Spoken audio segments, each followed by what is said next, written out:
Aujourd'hui, j'ai le plaisir d'accueillir Rémi Potra, qui est ancien coach en séduction, un des précurseurs du milieu. C'est sur les gourous de la séduction, sur Morning Kiss. Bonjour Rémi. Salut Alex. Alors, tu as un parcours atypique, c'est le moins qu'on puisse dire, on va le voir. Tu es un autodidacte, puisque tu as quitté l'école à 18 ans sans diplôme, suite à un conflit avec ton père. Tu as intégré directement après l'armée à 19 ans. Après, tu es rentré dans le monde professionnel par la pub, donc en autodidacte. Tu es passé dans une période de danse urbaine. Ça a duré 11 ans quand même, donc tu t'es sacrément investi là-dedans. Et je vais vous montrer là tout de suite un clip sur lequel je suis tombé l'autre jour. C'est Rémi qui est le sorte de dandy du hip-hop. Et alors, je ne sais pas si c'était le cas, mais on a l'impression que tu es en battle avec un black qui est dans le fond de l'écran, le gros black stéréotypé du hip-hop. Et toi, tu n'as rien à voir, tu es le dandy du hip-hop. Ouais. Donc déjà, à l'époque, tu étais, on peut dire, un sacré personnage. On regarde l'extrait tout de suite.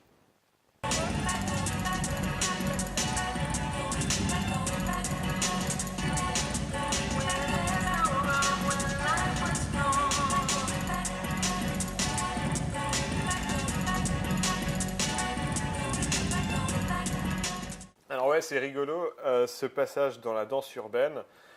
Et ensuite, tu as embrayé avec du développement personnel et l'analyse de l'humain a commencé par toi-même, puisque tu as quand même fait une psychanalyse de 26 ans à 32 ans.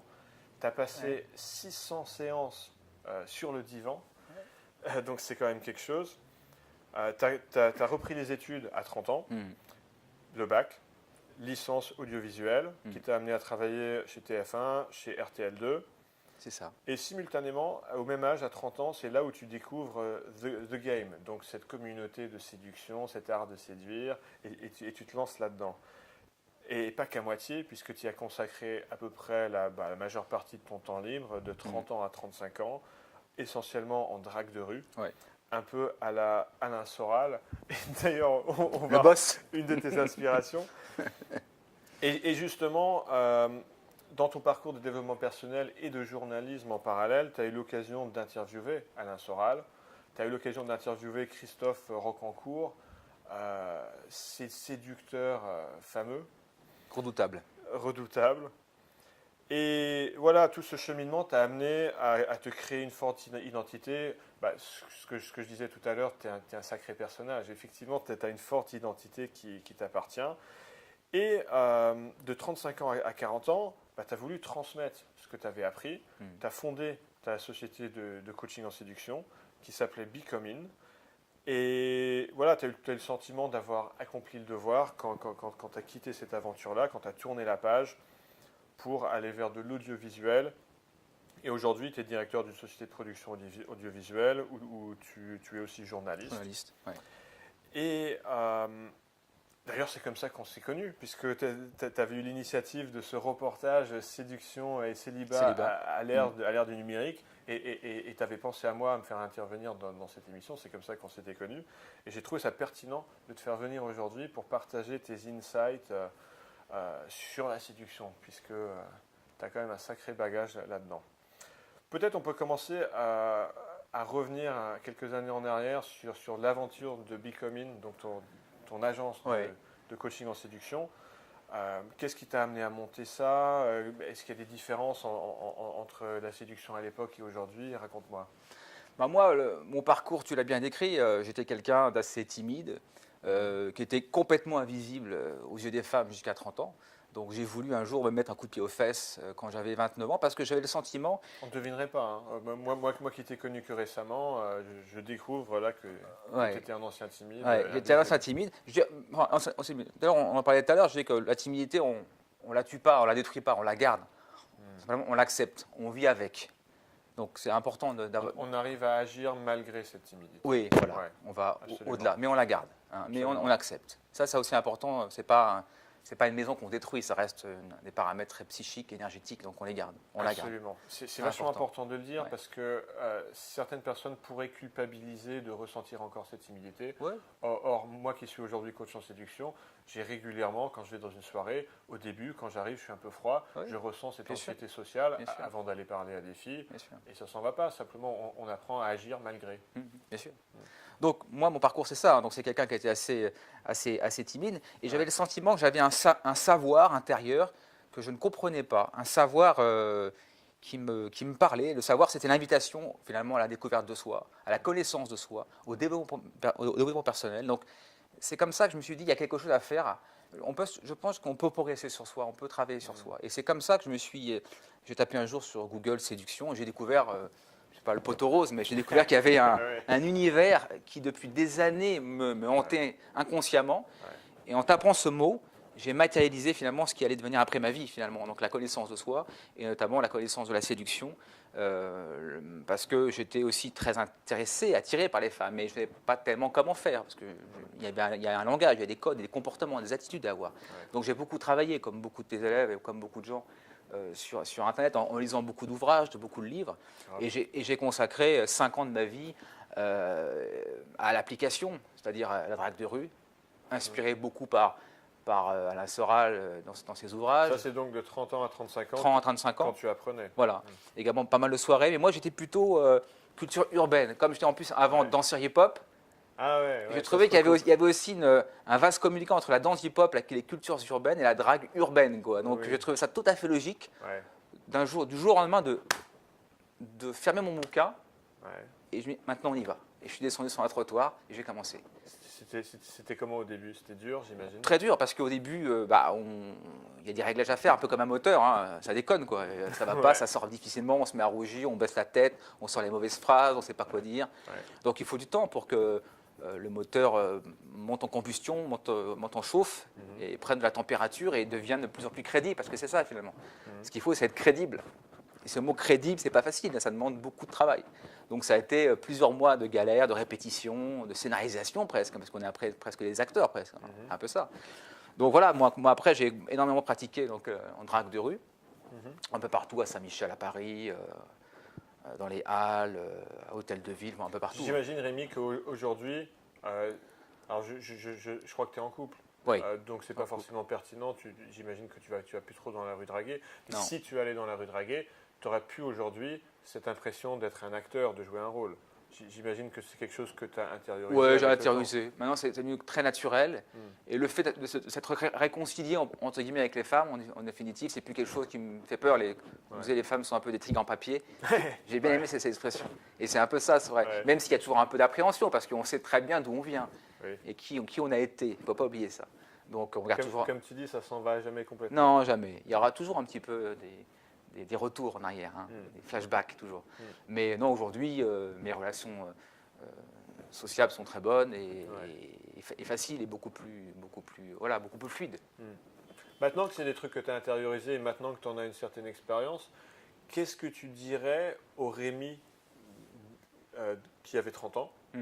Qu'est-ce que tu lui apporterais comme conseil pour lui apporter une sorte de raccourci pour qu'il galère moins au début, pour qu'il progresse plus vite?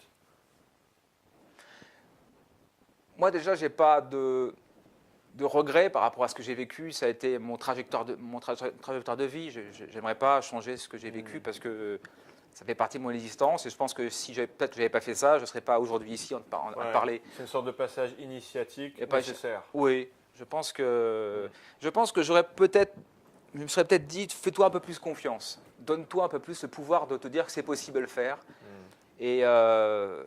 Et peut-être que si même j'avais eu un grand frère, par exemple, qui m'aurait beaucoup aidé aussi, parce que je n'avais pas de grand frère, moi j'ai 3 sœurs, en ambiance très féminine. Donc c'est vrai que je n'avais pas beaucoup de présence masculine, mon père n'était pas souvent là, il était souvent au travail, il a consacré beaucoup de temps dans sa vie au travail, donc je n'avais pas beaucoup d'appui même masculin, donc je n'avais pas de connaissances, pas de trucs, moi je suis parti tout seul, c'était vierge totalement, quoi. Donc c'est vrai que si j'avais pu avoir un grand frère qui m'aurait comme ça aidé, un peu comme le film Alain Soral, Sociologie de dragueur, avec Thomas Dutronc et Saïd Tegmaoui, où Tegmaoui prend Thomas Dutronc un peu comme son frère et l'initie à la pratique de rue. Ça, c'est un cadeau du ciel. Claire. Un mec, un jour, ça me voir sur un banc pour me dire « Est-ce que tu vas apprendre à séduire les femmes ?» Je pense que ça aurait été la rencontre du siècle. Mais je ne l'ai pas eu. C'est un de nos points communs. Je n'ai pas eu non plus de modèle masculin sur lequel m'appuyer. Et c'est quelque chose qu'on retrouve dans beaucoup d'hommes qui galèrent avec ça. En parlant de galère, toi qui as animé des ateliers de séduction pendant 5 ans quand même, tu t'es aperçu qu'il y avait quoi comme difficulté qui revenait le plus souvent chez la plupart de tes clients en atelier? Bah, déjà, c'est des gens qui, que j'ai pu rencontrer et qui cultivaient une frustration forte, déjà une frustration personnelle, le fait de ne pas pouvoir avoir de femme, de pas de sexualité, parce que c'est quand même un élément déterminant dans la vie d'un homme. Eh oui. Quand tu n'as pas de sexualité, tu te poses des questions, mais qu'est-ce que je dois faire? Je dois trouver une solution, quoi. Hein, donc, c'est pas... Voilà. On y pense en s'endormant, on y pense en se réveillant le matin. Ouais. C'est Donc quelque chose de fort. voilà. Donc c'est des hommes qui étaient voilà, qui voulaient révolutionner un peu leur existence, chambouler le cycle de leur vie et se dire voilà, j'ai la possibilité de choisir la femme que j'ai envie, d'avoir des conquêtes, des histoires, de dépasser si possible 10 femmes dans ma vie, parce que Soral disait, je trouve qu'il a raison, un homme connaît difficilement les femmes s'il n'a pas couché avec 10 femmes. Je pense qu'il n'a pas tort. Quand je vois des mecs qui se mettent avec la première fille du coin à 22 ans, qui se marient, qui ont des enfants, qui se réveillent à 35 ans en se disant maintenant j'ai envie d'avoir plein de nanas, c'est un peu tard. Bah, c'est compliqué d'être bien dans son couple si on n'a pas eu de choix. Ouais. Donc déjà ça, voilà, c'est important déjà de se dire tiens, d'avoir la prétention de se dire je peux avoir le choix. C'est pas tout le monde qui a accès à cette connaissance-là. Avoir le choix. Donc ce que tu es en train de dire, si je comprends entre les lignes, c'est que les gens qui venaient te voir, c'était pas tellement pour devenir des gros tombeurs, des espèces de playboys. Certains le voulaient. Certains le voulaient. Certains voulaient sur un an, m'avait dit Rémi, pendant un an, je veux baiser la terre entière. Mais au moins, c'est clair. Au moins, il n'y a pas de problème. Est-ce que ces profils-là avaient un certain âge? C'était plutôt des jeunes hommes ou pas? Moi, j'avais tout. Ça pouvait être l'ouvrier chez Renault, comme le chirurgien esthétique, comme le pédiatre, comme l'ingénieur chez France Télécom. J'avais tous les visages, tous les Français, toutes les classes sociales, économiques qu'on pouvait trouver partout. Donc il y avait un facteur commun de vouloir être plus libre, se décharger un peu de toute cette poussière de ce monde moderne aujourd'hui et se sentir plus léger, plus vivant, parce que c'est ça aussi, un peu comme de la danse, et on se sent beaucoup plus ancré avec la réalité, plus vivant, plus authentique aussi. Donc c'est se débarrasser un peu des couches de vernis que la société nous met un peu partout, donc alléger un peu la personne, être beaucoup plus... Voilà, plus light. C'est clair. J'ai l'impression, quand je coach des clients en atelier, que ce n'est pas tellement empiler des techniques sur eux, c'est plutôt retirer des croyances limitantes. Ouais. Et là, je rejoins. Ouais. Tu as le même angle d'approche. Sachant que le coaching, pour moi, c'était une impulsion. On ne disait pas, écoutez, moi, je n'étais pas un vendeur de rêve. Je ne dis pas, c'est pas en 2 jours que vous allez devenir des séducteurs redoutables. Moi, ce que je crée chez vous, c'est une impulsion, c'est un choc, c'est pas un coup de taser. Mais on a une limite. Hein. On crée un coup de taser mental, ça les choque. Et après, je dis, maintenant, vous avez les outils, est-ce que vous voulez vous en servir ou pas? Donc, c'est à vous maintenant la responsabilité d'avancer avec ce qu'on vous a donné comme outil. Après, il y a un gros boulot personnel. Je suis carrément d'accord avec qu'il y a un boulot personnel derrière. Et une de mes plus fortes missions en atelier, c'est de m'assurer que le mec que j'accompagne, il ne va pas juste bosser en atelier quand je suis là pour lui botter les fesses, mais aussi quand il va repartir, c'est clair. Et pour autant, c'est un peu un paradoxe, Rémi, parce que je ne sais pas si tu avais cette impression, je constate que les gens qui viennent en atelier arrivent en 2-3 jours à faire une avancée phénoménale, c'est-à-dire qu'ils repartent avec une zone de confort qui s'est agrandie massivement. Ils ont une impression d'accéder à des opportunités énormes avant, de repartir transformés au bout de 2-3 jours. J'en ai même un récemment, il m'a dit qu'en repartant de l'atelier, il était dans le train en train de pleurer de bonheur. Parce que tellement les frontières de sa zone de confort s'étaient augmentées. Donc c'est paradoxal parce qu'à la fois il faut continuer à bosser derrière, mais à la fois, rien que pendant l'atelier, on peut avoir une transformation personnelle. Oui, parce que pour beaucoup, ils vivaient dans une sorte de prison mentale en fait. Tu as une prison mentale et quand les barreaux s'ouvrent, quand tu sors, c'est sûr que tu vois la vie différemment. Tu te dis c'est fini, la cellule de 3 mètres carrés. C'est terminé quoi. Là, tu passes dans la liberté. Donc c'est sûr qu'il y a du souffle, il y a l'oxygène pendant quelques temps. Et c'est vrai que tu as un shoot d'adrénaline. Après, ce qu'il faut, c'est bien les tenir pour qu'ils puissent durer dans le temps, qu'ils puissent comme ça cultiver encore cette force et cette envie de liberté. Et tu t'y prenais comment pour arriver à ces résultats en atelier? Par rapport à quoi?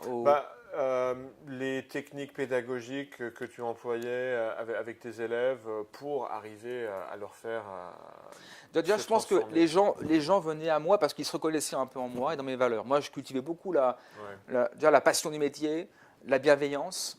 Donc, voilà, faire le bien et puis transmettre des choses que j'estimais accessibles à tous. Donc, ils sentaient chez moi, je pense, une sincérité. Ouais. Et j'étais sincère. Donc après, tout le monde se reconnaissait pas en moi. Il y en a qui préféraient, à l'époque, je sais pas, d'autres coachs. Moi, ça marchait bien dans ce canal-là. Ouais, je constate la même chose, c'est quelque chose de très humain. Oui, Soit on va entrer en résonance avec la personne ou pas. Et ou dans ce pas. cas-là, il peut aller voir un autre, parce Un que autre. voilà, Ouais, ouais. on est plusieurs sur le marché. Ouais, Ouais. ouais. Et je suis aussi d'accord avec toi que c'est un beau métier dans lequel on arrive avec bienveillance, parce que voilà, on est dans une démarche d'apporter de la valeur. Ouais. Mais c'est comme ça, en tout cas, que moi, je l'ai vécu. Pareil. Et surtout, moi, j'avais créé aussi un forum, donc ça permettait de fédérer des gens. Je Un faisais aspect communautaire. communautaire. Ouais. Je faisais l'anniversaire tous les ans. Donc, physiquement, ça regroupait les gens. Quoi, dans un resto? Un restaurant, Sympa. je faisais comme ça rien. J'invitais parfois sur les thématiques, j'avais invité Alain Soral pour faire une dédicace avec un livre, avec son bouquin, autour d'un grand thé, tout ça. Tout le monde parlait, échangeait. Donc il y avait une émulsion, il y avait une dynamique Ouais, de groupe. il y a de la vie, ouais. Donc je pense que si le groupe joue beaucoup pour fédérer les énergies et que quand l'autre, le mec commence un peu à se démotiver, l'autre vient l'aider. Donc comme ça, j'envoyais parfois des téléphones à quelqu'un pour qu'il l'appelle, parce qu'ils ne se connaissaient pas. Donc ils se rencontraient, Ouais, ils pratiquaient sympa. ensemble. Comme ça, créer comme ça des synergies. Parce que je crois beaucoup à ça, à l'esprit d'équipe qui jouait beaucoup. Bah oui, parce que les hommes qui travaillent ça ont en commun un même problème. Et donc, oui, c'est constructif de bosser ça ensemble, je suis d'accord. Ouais. Quelles sont pour toi, Rémi, aujourd'hui les difficultés principales pour les hommes en séduction, en rencontre? C'est simple, c'est 2015. Je crois qu'on est dans un siècle où la féminisation a tendance à se développer à outrance. Les gens perdent leur masculinité. Le repère, c'est pas un hasard, par exemple, Ouais. si les mecs ont besoin de recourir à des coachs, à ce qu'on appelle l'éducation sentimentale, en fait. Je fais une petite référence à Flaubert, mais c'est ça, en fait. On est des éducateurs.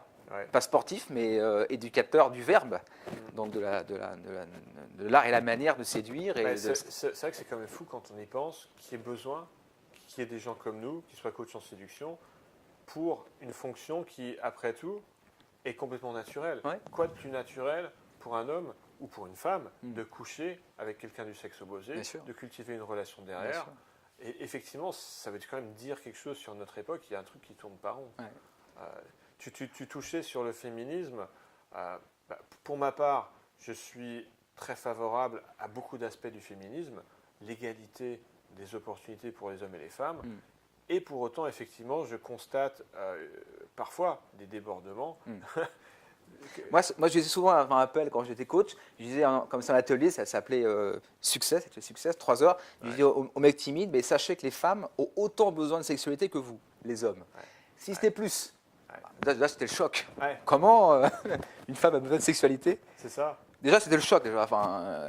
Attention, les femmes, c'est pas votre mère. Parce que parfois, il y avait un peu de deep parfois chez les mecs timides. Ils pensaient que la femme était la mère, donc souvent, on a tendance à, comme disait Sora, à mettre sur un piédestal une femme, en disant qu'elle est tellement pure, tellement idéale que c'est pas possible qu'elle aille. Il faut pas la salir. Il faut pas la salir. C'est pas possible. Donc déjà, démystifier un peu ce message qu'une femme a autant besoin de sexualité qu'un homme, déjà, c'était pas mal de le dire. Donc ça rentrait dans la tête. Et envie. Et envie. Oui. Donc déjà, comme ça, le dire, déjà, c'était déjà waouh. C'est-à-dire, c'est quand même les femmes qui, au lit, sont en train de crier de plaisir. Encore plus que nous, les hommes. Également. Ouais, mais ça, c'est important. Ça. Ouais, mais ça, c'est important de le dire. Ouais. Donc, tous les mots cachés, les sous-entendus, il fallait les remettre brutalement dans un langage clair. Mais oui, et c'est une idée clé parce que dès lors qu'un homme va rentrer en relation avec une femme, s'il arrive en croyant lui soutirer de la valeur, c'est-à-dire je veux que cette femme me donne du sexe, mais c'est parti perdant d'avance. Alors que s'il a le sentiment d'apporter au moins autant de valeur qu'il va recevoir, parce qu'une relation sexuelle, c'est une relation de jouissance dans les deux sens, bien sûr. Ça change le contexte. Bien sûr, bien sûr. Donc déjà ça, il fallait le dire. Donc revenir sur les fondamentaux que peut-être un grand frère m'aurait dit. Donc en fait, tu es un grand frère. tu es le grand frère, ou je ne sais pas si c'est un rapport même paternaliste, même, il y a un côté, il y a une transmission. Et je pense que la curiosité, c'est ça qu'ils viennent chercher également, c'est l'information. L'information, la connaissance et le pouvoir. Quand on parle de charisme, ça n'a rien à voir avec le physique. C'est quelqu'un qui a eu accès à l'information, qui s'est documenté, qui a eu accès à de la connaissance. Et c'est la connaissance qui rend quelqu'un finalement différent des autres. Il a touché des choses, il a lu des choses, il a vécu des choses qui sont beaucoup plus rares. Il y a très peu d'hommes qui font ce qu'ils font là aujourd'hui. Aller te voir, c'est une démarche qui est très courageuse. Et moi, j'ai beaucoup de respect pour eux parce que je me dis, mais c'est quand même balèze de faire ça. Déjà de payer parce que ça a un prix. Hein, et puis d'aller se remettre en cause parce que c'est quand même pas la qualité forte d'un homme, se remettre en cause. Hein. On n'aime pas ça. Hein. La psychologie, même verbaliser. En date avec des femmes à l'époque, moi j'arrivais facilement à verbaliser les choses. Il y a des femmes qui disent, mais c'est fou, mais c'est rare des mecs arrivent comme ça à verbaliser des choses. Ouais. À parler déjà. Ça, parler, c'est super important. Ah. Surtout sur des sujets parfois un peu sensibles, un peu tabous, un peu touchy. Ça te fait monter aussi en valeur. Bah, tu peux m'en dire un peu plus justement sur le sujet conversationnel. Ça peut être soit au moment de la rencontre, dans la rue, ton terrain de prédilection, ou alors pendant le premier rendez-vous. Quel conseil donnerais-tu à un homme pour orienter sa discussion verbale? Pour un débutant? L'un ou l'autre, tu peux faire une distinction. Moi, déjà, je crois qu'une des grandes qualités de la communication, c'est l'écoute. Ça vaut aussi pour la vente ou le commerce. Hein. Je pense que la grande qualité, c'est l'écoute. Il ne faut pas trop parler. Combien de fois, de femmes qui m'ont dit, mais qu'est-ce qui m'a saoulé? Il parlait, j'en pouvais plus. On entend souvent ça. J'ai pas pu en placer une seule. Quoi. Donc j'ai écouté déjà. La force de l'écoute. Alors si en plus elle est empathique, bravo. Donc la force empathique, la force d'écoute empathique, c'est de vraie qualité. Ouais. Donc ton conseil, et je suis tout à fait d'accord, et ceux qui ont téléchargé mes programmes vidéo, ils se reconnaîtront dans tes propos, on est totalement en phase. C'est un peu paradoxal parce que ton conseil pour le verbal, c'est finalement de parler moins. De parler moins. Ouais. Après, bon, je te parle pas du langage non verbal. C'est déjà quand tu es habillé. Quel marqueur tu vas transmettre à travers le textile?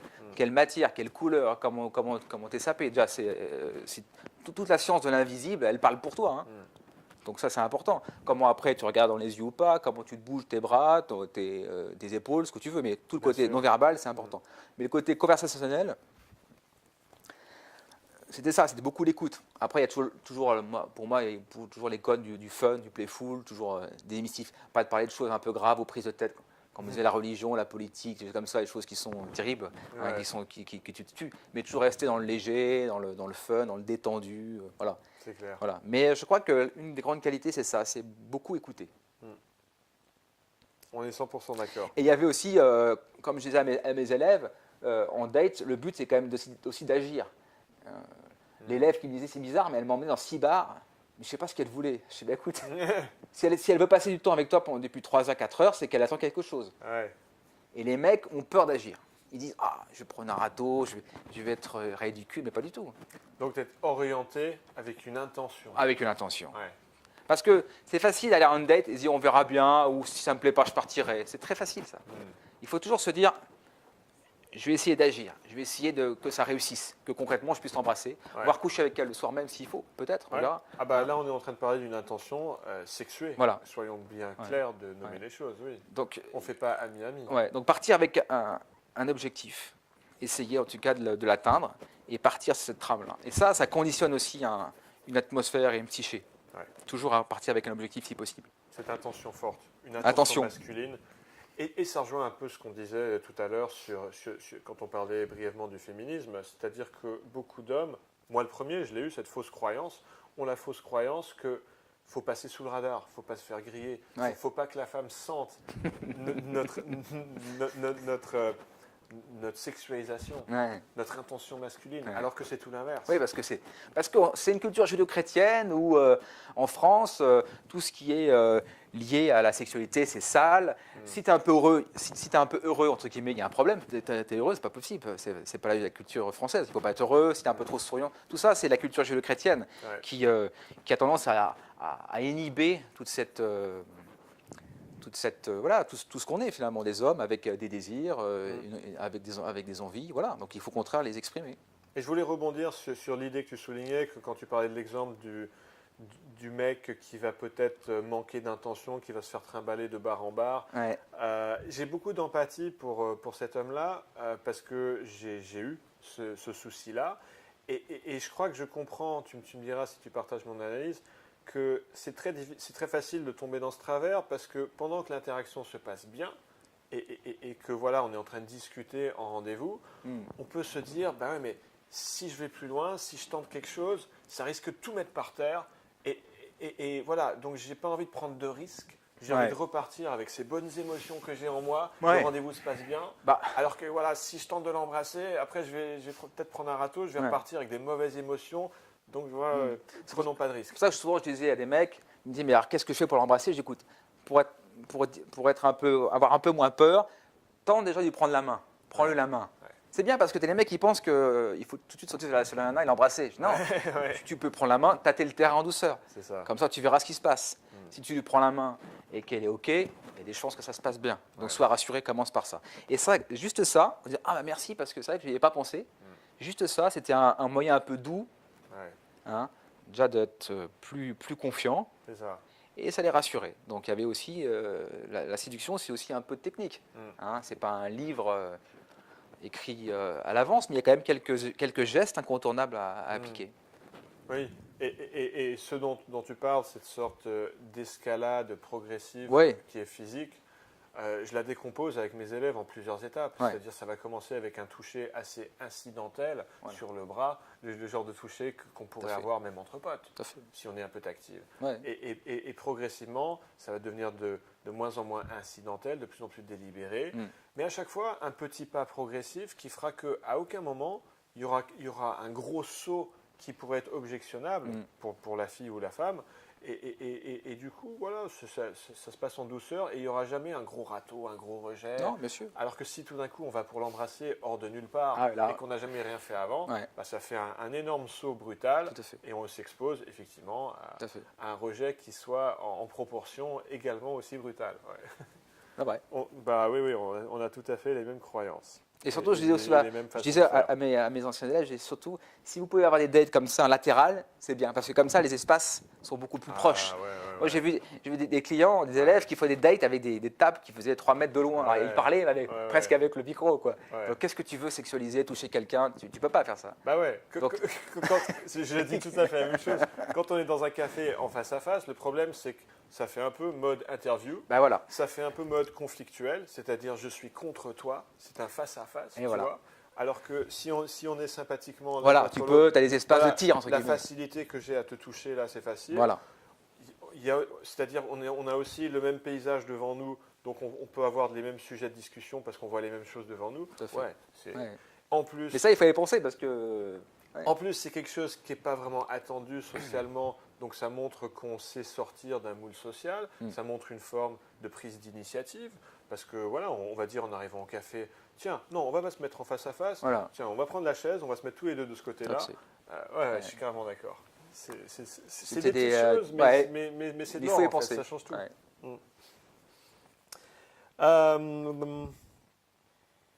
Psychologie féminine. Alors, c'est un sujet un peu vaste, donc peut-être je vais te proposer qu'on le réduise un peu.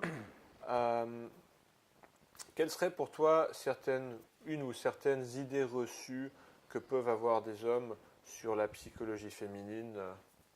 Bon, moi, la première, moi je l'ai vécu, c'est-à-dire que les femmes superbes ou très belles sont réservées à des hommes très beaux.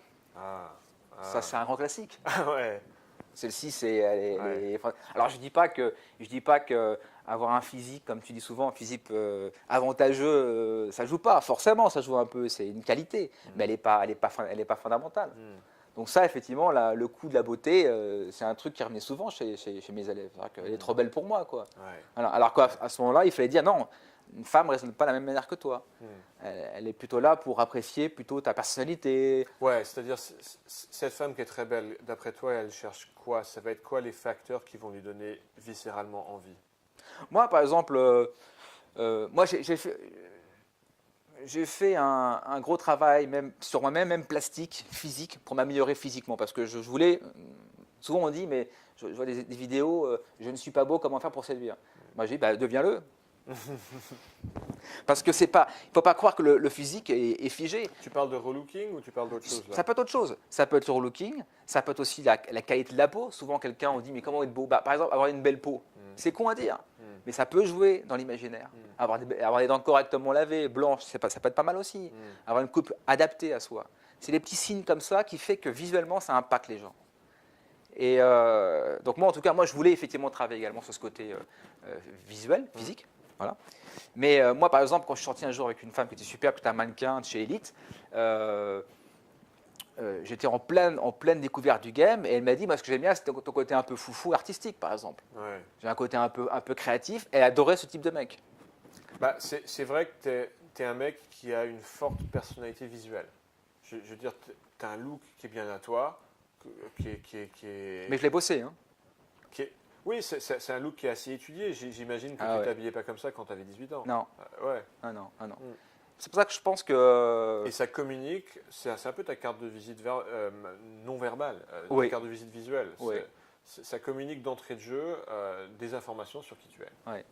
C'est pour ça que travailler une forte personnalité, une forte identité, c'est super important. Et les gens sont assez attirés par, effectivement, les femmes, souvent les femmes assez belles, sont souvent attirées par les gens qui sortent un tout petit peu du lot, hein, qui ont un plus, comme tu dis souvent, à porter un bol, Une assiette une pleine. assiette pleine. Et ouais, et c'est super important. Donc j'ai apporté une valeur ajoutée qu'elle n'avait pas. Donc elle cherchait des mecs un peu qui apportaient un univers un peu artistique. Ouais. Et si possible avec de la confiance. Donc, comme j'étais un peu plus, à ce moment-là, j'étais assez confiant. Je suis encore, mais j'avais un peu tendance à un peu exagérer un peu la confiance, volontairement aussi à l'époque. Mais c'est vrai que c'était, moi, c'est comme ça que je l'ai vécu. Hein. Bah, je devrais préciser aussi que c'est quelque chose qui te correspond au niveau de ton caractère et ta personnalité. Ouais. C'est-à-dire que on a cité les 11 années quand même de danse urbaine que tu as fait. C'est une activité éminemment artistique. Donc voilà, c'est pas que des apparences chez toi. Ah non, non, c'est non. des apparences qui traduisent ce qui se passe à l'intérieur de toi. Ouais. Mais Voilà, tout part de l'intérieur. Je ne voudrais pas que le message soit mal perçu Ouais. et qu'il y ait des gens qui se mettent à s'habiller comme Rémi. Non. Voilà, c'est à chacun de se construire un style à ouais. lui. Ouais. On est d'accord. Ouais. Ouais. C'est pour ça que tout part de soi, de l'intérieur, du travail qu'on fait au fond de soi. Et puis on passe par plusieurs étapes. Moi, je suis passé par plusieurs types de vêtements. J'avais un côté au début un peu militaire, puis j'ai vu comme ça. Et j'ai vu après que je me suis plutôt rapproché vers un côté un peu plus dandy, entre guillemets, qui me correspondait beaucoup plus. Et je l'ai maintenant depuis peut-être 10 ans maintenant. Ouais, Donc il a fallu du boulot. Il a fallu travailler pour comprendre et s'affirmer intérieurement, pour révéler extérieurement ce que j'étais. Ouais. Mais c'est du boulot pour créer la collection. Ce qu'on appelle entre linear game et la hauteur game. Ouais. C'est beaucoup de travail. Bah, je suis carrément d'accord concernant le physique que ça ne doit pas être perçu comme quelque chose de limitatif ou de rédhibitoire. Non, non. Et pour autant, paradoxalement, ce n'est pas une excuse pour se laisser aller surtout et avoir des vêtements qui sont 3 tailles trop grandes. Ah ouais. Je veux dire, optimisez ce que vous pouvez. Ah ouais. Et après, on oublie, on passe à autre chose. Tout à fait. Voilà. Donc, je crois qu'on dit la même chose. Ouais, ouais. Je pense qu'on peut toujours. C'est un hymne à la progression et voilà, à l'évolution de soi, intérieure et extérieure. Mais effectivement, le critère de la beauté chez l'homme, une femme recherche l'homme beau, c'est pas vrai. Elle recherche plutôt quelqu'un qui a de la confiance, qui est bien dans ses baskets, qui est peut-être plutôt sympa, sexué, qui sait, comme tu dis, transmettre son désir à une femme. Voilà. Après, le physique, il n'est pas déterminant. Nous, on flash comme ça sur les filles superbes, alors que les nanas ne sont pas forcément attirées par ça. C'est clair. Alors oui, nous, on est comme ça. Ah ouais. Et donc forcément, alors peut-être pas tous, mais la plupart des mecs, je crois que je prends pas de risque à le dire, qu'on est très visuel et qu'on est capable de se décider en peut-être même moins d'une seconde si on coucherait avec une femme. Et donc forcément, on imagine que on se pose même pas la question. On se dit bah oui, je suis comme ça, donc les femmes sont comme ça aussi, parce qu'on est tous des êtres humains. Tout à fait. Ouais, bien sûr. Alors qu'en fait, pas du tout. On est sur d'autres paramètres. Et c'est d'ailleurs un des travers débordants que le féminisme peut parfois avoir, c'est d'essayer de minimiser ces différences qu'il peut y avoir entre les hommes et les femmes. Et moi, au contraire, j'ai envie de célébrer ces différences. Parce que Bien sûr. Non, et voilà, c'est un truc qui me tient à cœur. Pour moi, la séduction, c'est quelque chose qui repose sur la polarité homme-femme. Le nord-sud, les différences entre les hommes et les femmes. Et c'est beau, et c'est génial. C'est pas un truc à minimiser, c'est un truc à célébrer. Et ça ne veut pas dire qu'il y en a un qui est supérieur à l'autre. C'est ça la confusion qui est souvent faite. Oui, bien sûr. On l'a vu récemment, même j'ai vu qu'il y avait une campagne contre le harcèlement. Ouais. Je ne sais pas si tu as vu. Ouais. Moi, c'est vrai que j'ai de la peine. J'ai un peu de tristesse pour déjà tous ces mecs qui ont une envie folle d'aller aborder des filles qui voient ça. C'est vrai que le message, il est quand même difficile à entendre. Il est difficile à attendre. C'est un message qui n'a pas de subtilité et de distinction. C'est-à-dire qu'on ne fait pas la discussion. On met tous les mecs dans le même panier, quoi. Bah ouais. Ah ouais, c'est ça. Hein. Parce qu'effectivement, moi je me mets à la place des femmes. C'est clair, c'est pénible. Elles sont saoulées à longueur de journée. Je veux dire, j'ai des copines qui m'en parlent régulièrement par des hommes qui sont lourds, qui les emmerdent. Et il y a une distinction à faire entre l'homme qui est lourd et qui emmerde et l'homme qui aborde, même pas bien, mais ne serait-ce que correctement. Correctement, voilà. C'est tout. Normalement. Un mec qui aborde correctement, mais c'est très bien accueilli. Bien sûr. Et ça, c'est une des plus grosses révélations des élèves que j'ai en atelier. C'est ah mais en fait elles aiment ça. Ah ouais, mais c'est très bien accueilli. Et ça, c'est quand ils sont débutants. Abordés correctement. Je te parle même pas de bien aborder. Il faut toujours se méfier des apparences. Une femme qui sourit pas forcément, au contraire, elle peut peut-être recevoir avec beaucoup de plaisir et de joie. Donc, méfiez-vous des apparences. C'est important. Alors, tu parlais de l'idée reçue sur le physique des hommes. Quels autres critères y a-t-il dans ce sens ? Je pense par exemple à la croyance qu'il faut avoir de l'argent pour séduire. Qu'est-ce que tu en penses ? Ouais, alors ça aussi, c'est des croyances qu'on avait évoquées lors du reportage. Non, je pense qu'il faut être riche de soi. Je pense que, oui, enfin, faut pas se mentir. Il y a des femmes qui aiment bien les mecs qui ont du pouvoir ou de l'argent. Il y aura toujours des femmes comme ça. C'est deux trucs différents, le pouvoir et l'argent. Disons argent, d'accord, on dirait argent. Donc des marqueurs de réussite économique, on va dire. Voilà. Il y a des femmes qui aiment ça. C'est vrai, il faut pas. Mais la grande majorité des femmes sont plutôt attirées, toujours, je le dis, par une. Est-ce qu'il n'y a pas une distinction à faire là ? Parce que je suis tout à fait d'accord avec toi. On peut en débattre. Hein. Ça se trouve, on n'est pas d'accord. Et dans ce cas-là, ce serait vachement intéressant. Si on n'est pas d'accord, ça peut alimenter une discussion. Oui. Ma vision, c'est que certaines femmes sont intéressées par l'argent. Là, on est d'accord. Et ça peut se comprendre, parce qu'après tout, une femme peut se sentir vulnérable, peut avoir un besoin de sécurité matérielle. Bien sûr. Pour procréer notamment, mais pas seulement. Et donc va rechercher ce qu'on appelle souvent un provider, quelqu'un qui va lui apporter de la sécurité matérielle, et va peut-être épouser cet homme-là. Et peut-être que derrière son dos, va peut-être coucher avec son prof de tennis. C'est ce que dit Sora, la femme d'affaires, enfin la femme qui couche avec un homme d'affaires, qui est mariée avec un affaire, va coucher avec l'artiste. Et c'est souvent ça. Donc tu es d'accord avec ça ou pas ? Ça peut être le cas, oui. Ça peut être le cas.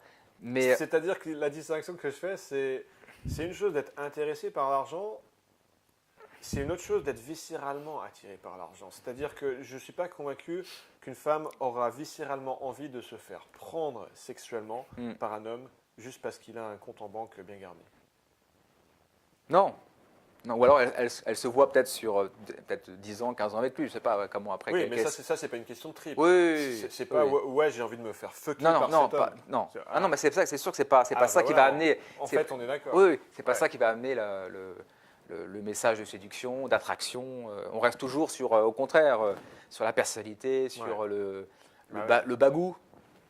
Parce qu'un séducteur est souvent un baratineur, donc l'art du bagou, l'art du langage, c'est une force fantastique chez un séducteur. Avoir l'art du langage, c'est vrai que c'est énorme.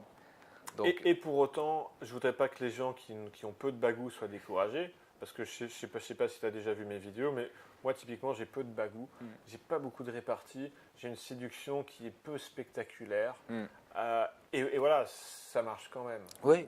Donc le bagou, c'est top. C'est top. Et on peut s'en passer aussi. On peut aussi s'en passer. Mais quand on est timide, on part de très très bas, il vaut mieux en avoir un peu pour pouvoir un peu meubler. Parce qu'au départ, c'est quand même très tendu. C'est assez angoissant. Donc il vaut mieux avoir du bagou, même pour le travail. Et puis pour le reste, ça sert toujours un petit peu quand même. Ouais. Alors, tiens, une autre question qui peut être parfois délicate à aborder par rapport au féminisme, c'est la capacité à un homme de mener, de faire preuve de leadership. C'est-à-dire, j'aimerais bien ton avis là-dessus, parce que on entend parfois certaines femmes dire ah ben non, on n'est plus dans les années 50. Aujourd'hui, c'est autant à la femme d'initier Ouais. que l'homme. Une croyance. Tu vois où je veux en venir. Mm. Quel est ton avis là-dessus par rapport peut-être au rôle presque qu'a Non, l'homme bah, initié. l'homme doit toujours être centré sur sa volonté toujours de mener la danse. C'est lui qui mène la danse, c'est lui qui propose un rendez-vous, c'est lui qui lui dit où on va. Combien une fois j'ai vu des élèves qui allaient à une date comme ça, et puis qui disaient à la femme, bon bah maintenant bah, on va où? Oui. Non mais Et ça sur peut- une phrase c'est grillé, et ça c'est peut- mort. Et pourtant, et moi je suis coupable de cette phrase. Et putain, quand j'avais 30 ans, c'était que ça. Et ça part d'un bon sentiment. Ça n'a pas d'un bon sentiment. Parce qu'on a envie de faire plaisir, donc on a envie de dire, de ne pas contraindre la femme, on a envie de lui dire, bah maintenant, où est-ce que tu as envie d'aller, ma chérie? Voilà. Et pourtant, ouais, beaucoup de femmes n'aiment pas trop ça. Eh non.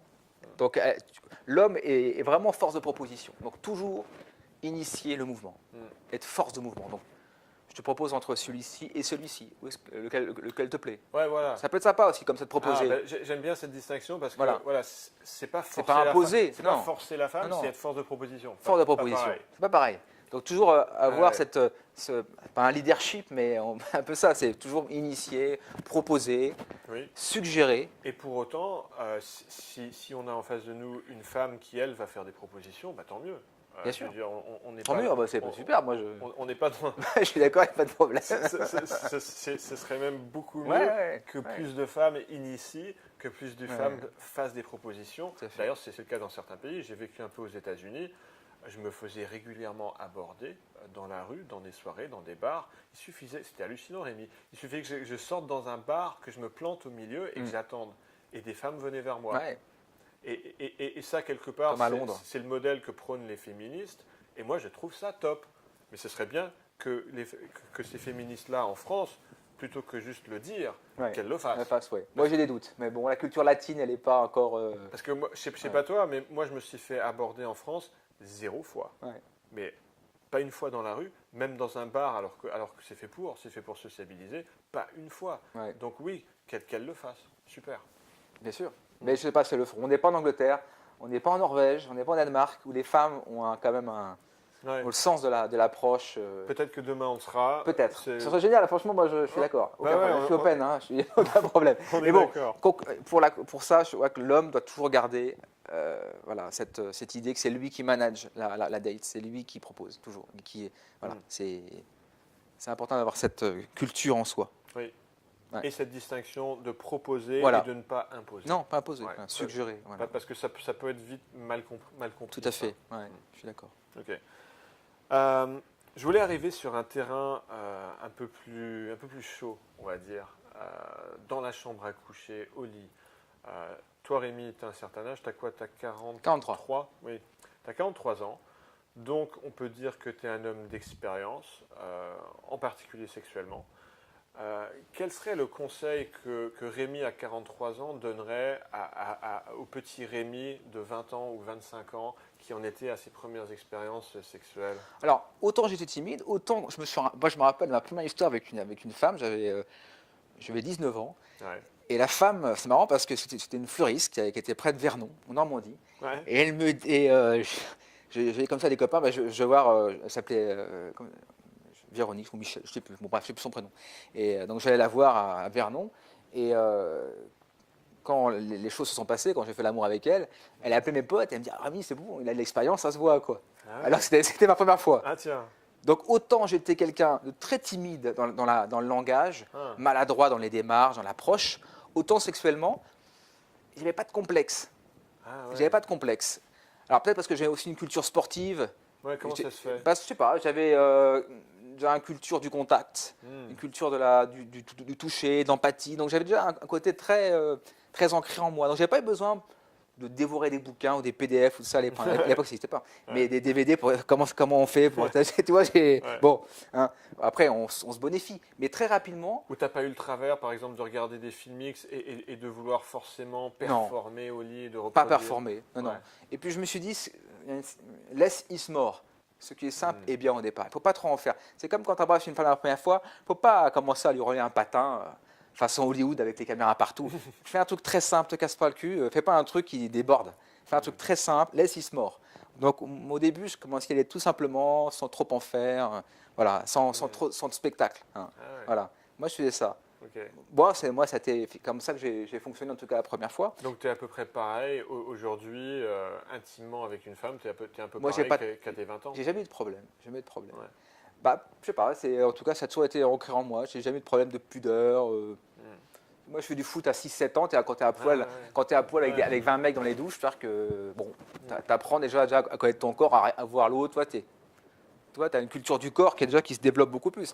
Et je te parle pas avec la danse, parce que la danse, c'est un truc quand même très, très charnel, la danse. Ouais. La culture du corps, la connaissance de soi, physiquement, l'ancrage au sol, tout ça fait que tu cultives après une sensibilité charnelle intérieurement également, à travers tous ces mouvements sportifs, artistiques aussi.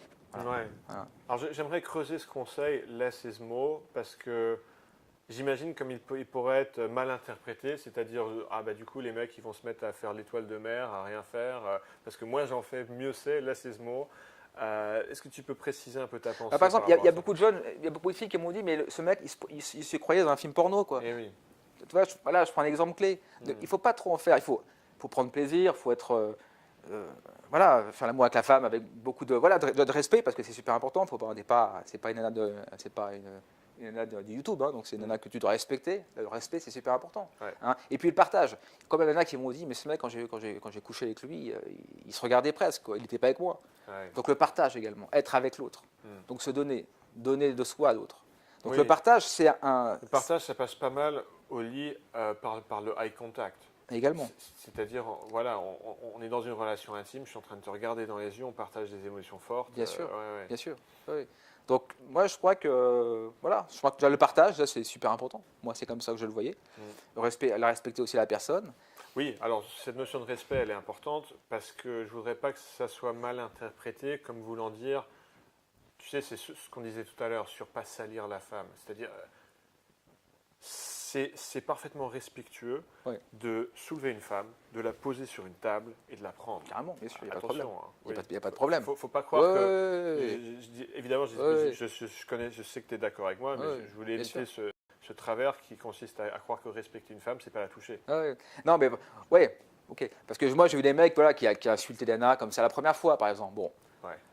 Après, t'as des nanas qui peuvent apprécier ça. Je sais pas. Moi, je fais bon. Ça va un peu vite, on va dire. Ça va un peu vite. Surtout les premières fois. Après, je sais pas. Je m'adresse plutôt à des personnes qui sont dans une quête de découverte, de recherche, on va dire. Un peu des élèves, par exemple. Hein. Mais insulter, enfin oui. Toi, mais moi, voilà, il y en a qui vont raconter ça. Insulter une femme, ça peut être un jeu sexuel qu'on peut avoir à deux. Voilà. Quand on a déjà une grande complicité, quand on a déjà une grande connivence, parce que si on sort ça de but en blanc, c'est juste une insulte. Ouais. C'est ça qu'aujourd'hui, l'amalgame entre rapport sexuel et pornographie, par exemple, aujourd'hui, c'est tendu. Hein. Oui. Il faut voir ça, ce qui se passe aujourd'hui. Et autre distinction que j'aimerais apporter là-dessus, effectivement, le but, c'est pas de faire de la performance et d'émuler les acteurs porno. Et voilà. Ce qui ne veut pas dire que dans la chambre, ça ne peut pas ressembler à un phoenix. Voilà. Sans les caméras. Voilà, se cacher. Ou avec, ça peut être un jeu sexuel. Oui, pourquoi pas. Oui, bien sûr, il n'y a pas de problème. On ne juge pas. Hein. Ça. Mais si les deux sont consentants avec la vibration. Ouais. Le but, c'est pas qu'à chaque fois, ça ressemble à un film porno. Ça peut parfois, si les deux le souhaitent, ressembler à un film porno. Et il n'y a rien de mal à ça. Mais ce n'est pas un but en soi. Tout à fait. Voilà un petit peu sur ce volet, comment je vois les choses. Mais voilà, bon, moi je n'ai pas eu d'apprentissage prolongé là-dessus. C'était assez autant j'étais nul en séduction avec les femmes dans ma vie jusqu'à 30 ans, autant sexuellement, j'avais pas de problème. Moi, j'ai eu à bosser les deux volets en même temps. C'était la cata. Les trucs à travailler. Ouais. Bon, on va se quitter sur ce point parce qu'on aura du mal à avoir une conversation plus intense que ce volet un peu chaud. Ouais. Donc, je voulais te remercier. C'est moi qui te remercie. Je remercie les personnes qui l'ont regardé également. Pour tes insights sur les relations hommes-femmes. C'était un vrai plaisir de discuter avec toi, Rémi. Partagez. Merci, à bientôt. Merci, Alex. Merci. Merci à tous.